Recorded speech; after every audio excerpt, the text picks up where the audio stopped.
দেখুন বন্ধুরা, দেখুন কত সুন্দরভাবে রাজহাঁসটিকে ধরে নিয়ে গেল। বিড়ালটি রান্না করে খাবে, কিন্তু তখন রান্না করে খাওয়ার আগেই রাজহাঁসটি বিড়ালটিকে আক্রমণ করে বেঁধে ফেললো। তো বিড়ালটি কী করলো, তখন সিংহ মামাকে ফোন দিল যে সিংহ মামা, আমাকে তো রাজহাঁস বেঁধে ফেলেছে, রান্না করে খাবে। তখন সিংহ মামা বললো, আমি আসতেছি, দাঁড়াও।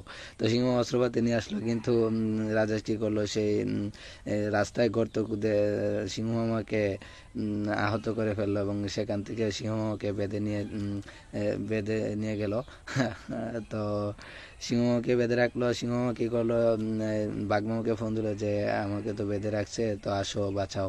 তো বাঘমামা প্রস্তুতি নিয়ে চলে আসলো অস্ত্রপাতি নিয়ে, কিন্তু সেখানে এই রাজহাঁসটি পেরেক পুঁতে রাখলো এবং তাদেরকে আহত করার জন্য। তো এই পেরেকে আহত এই সিংহ মামাকেও বেঁধে নিয়ে গেল। তো সবাইকে কেটে চিরচির করে কিছু রান্না করলো, বাকিটা দোকানে বিক্রি করার জন্য রেখে দিল।